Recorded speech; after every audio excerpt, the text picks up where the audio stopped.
solar are buzzwords when it comes to renewable energy.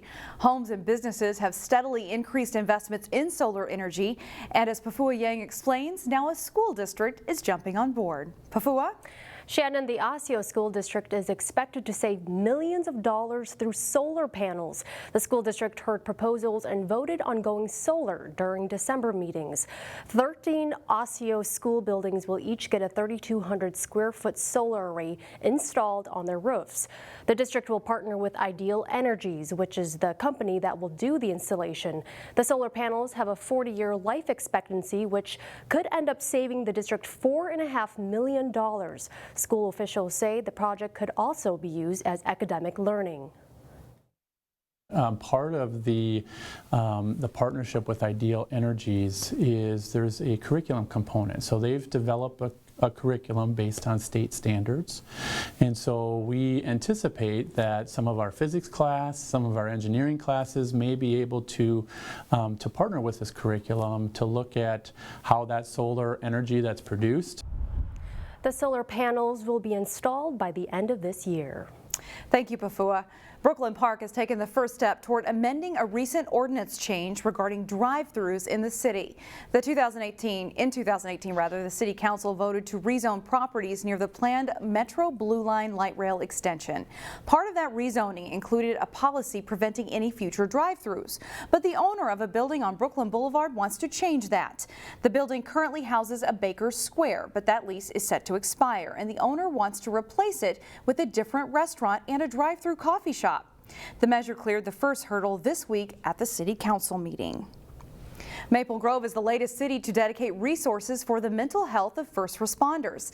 The City Council approved an agreement for a police therapist service contract. The service will be part of the agency's wellness program. Services like confidential therapy sessions and critical incident check-ins will be open to officers and their family members within the department. It's kind of come to the forefront in law enforcement that cumulative stress or acute stress have caused, officers' performance to decline, has caused, issues within the industry that we're trying to get ahead of, and this therapist now allows us the mental health aspect. Another service offered will be a therapy dog. A high school wrestling star from the northwest suburbs is making her mark at the college level. Eric Nelson has a story of a young woman who is part of an upstart program in its very first season.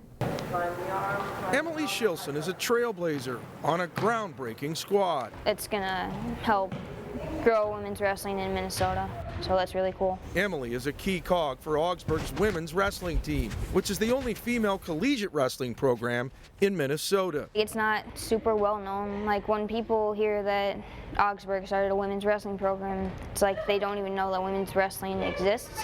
So it'll definitely help grow women's wrestling in Minnesota. Growing up in Maple Grove, Emily was captivated early on by the male-dominated sport of wrestling. I would always go to practices and tournaments with my brother, and I didn't like sitting on the sides watching, so I asked my dad if I could wrestle, and he said as long as I always give 100%, then I could. With her father's approval, Emily soon took up grappling, putting in countless hours perfecting her technique. Eventually, she became a prep star. She was the #1 overall recruit coming out of high school, regardless of weight.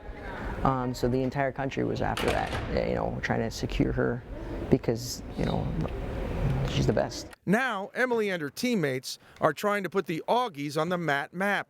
They are fueled by Augsburg's men's team, which has been dominant through the decades. Yeah, it's really cool. We're looking to continue the men's tradition on the women's side of things. They have 13 national titles. In high school, Emily wrestled against boys and qualified for state 3 times. Her resume includes a gold medal at the Youth Olympics, and she recently qualified for the Olympic trials in April, which will be conducted at Penn State. That's really hard to do. Emily, who competes in the 109-pound class, is laser-focused and goal-oriented. Her sights are set on the upcoming Tokyo Olympics. I've had this goal since I was 5 years old. I wanted to make the 2020 Olympic team. I wanted to win the 2020 Olympics. According to Augsburg coach Max Mejia, Emily is a team leader with high character, talent, and smarts. She has the same intensity in the classroom, outstanding student. Wrestling requires discipline, resolve, toughness, and passion. Emily checks all those boxes. You got someone who's trying to pull your head down to the mat. You got someone who's trying to, roughhouse you a little bit. Can you stay composed? Can you take what's thrown at you? Can you match their intensity? Emily can do all those things. Emily has unlimited potential. In fact, it wouldn't be surprising to someday see her photo next to all the guys as part of Augsburg's Wall of Fame. In Minneapolis, I'm Eric Nelson, CCX News. Perpich Arts High School in Golden Valley is closing in on its application process for the next school year. And this week they showed off some of their talented students. Public performances like this are kind of an end product of the work that goes on at Perpich all the time. So sort of unlike maybe a traditional high school setting where public performances are potentially extracurricular, this is actually a showcase of the curricular things that are going on here. Enrollment at the school is up about 7% over the last year. The deadline to apply to the school is February 1st. Students put together an original concert performance this past week. We talked to a student about what it took to make it happen. At a regular high school, you'll get like, this is the music that we're going to do, and a lot of students don't really want to do it, and it's just your heart's not in it. But we picked all these songs. We picked what we get to play, what we get to sing, what we get to do, and that means that we really enjoy what we're doing and we have some kind of connection to it, and it's just a more authentic piece. As we go to break, we'll leave you with more of the music of Perpich students. Enjoy. And repeat.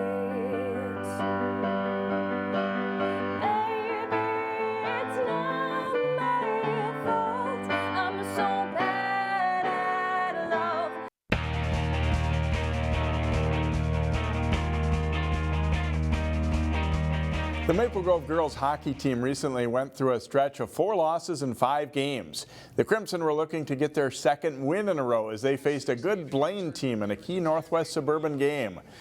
Early in the first period, Blaine's top scorer Danny Burnett gets a good scoring chance, but her shot is off the goal post and no goal. Coach Amber Hegland's Crimson team takes the lead later in the first. Jenna Tim with the shot from the point, and Lauren Stensley sweeps the rebound in. It's 1-0 Crimson. About 3 minutes later, Maple Grove scores again on a rebound try. This time it's number 17, Tristana Tater, knocking the puck home, and it's 2-0 Maple Grove after 1. Second period, and Stensley makes a great play as she steals the puck at the Blaine blue line and comes in and fires a shot behind goalie Haley Hansen. A shorthanded goal, and it's 3-0. Blaine answers on that same power play 14 seconds later. Shelby Sandberg scores on the rebound, and it's a 3-1 game. But Crimson goalie Brooke Casibo stops the Bengals the rest of the way as Maple Grove scores a 4-1 win over Blaine. Not all games are created equal. The Breck girls hockey team scored a win last weekend that means a little more than most.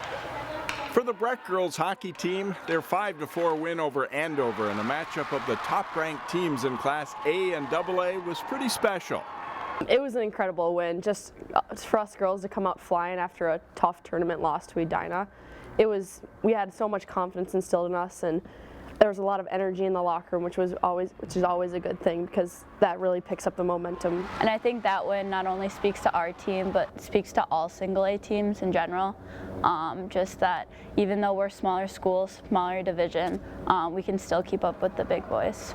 To be down 2-0 and to be able to put on that kind of an effort in the second and third period was, it really told the story of the type of team we have and how hard they work. So it was a pretty special one. The defending Class A champion Mustangs have played a tough schedule, and they have 4 losses so far, all to AA teams. They like the progress their group has made. It's been really good. We've won the games we need to win, won a couple of big ones. I think our team's chemistry has been growing throughout the season, which has been awesome. It's a great group of girls. Yeah, it's been really good so far. While not overlooking this week, Breck is eagerly awaiting a rematch with arch-rival Blake next week, a team they lost to 5-4 in December. It's going to be a big one. It's going to be really fun. As seniors, we've never beat Blake, so we're really excited, ready to go, and hopefully all the girls can get fired up. That's going to be a big game for all of us, rival schools, and it's just our last chance as seniors to come out with a win against them. We're seniors, and we haven't beat them in over 1,000 days, I think. So it's going to be a huge game, and we're all pumped, and there's a lot of energy and just excitement leading up to that. After beating a really good Andover team, the sky's the limit for Brack. Faces Blake on Tuesday night. Well, the Osseo girls basketball team had a thriller in their first January game. The Orioles playing at Rogers, and Osseo's Jasmine Choi scores inside plus the foul as the Orioles build an early lead. Rogers has good long-range shooters. Elena Brenning hits the three, and this cuts the Osseo lead to 1. Osseo 8th grader Alina Sampi answers with a three, and the Orioles lead 26-23 at halftime.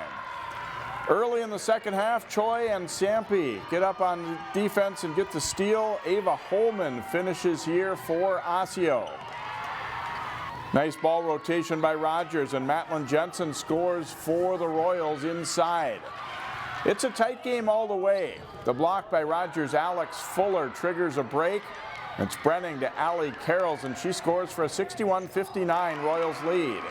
It's 63-61 Rogers with 12 seconds left, but Jaden Klein scores, and it's 63 all. Rogers gets a last chance, and freshman Clara Glad nails a three at the buzzer for the win.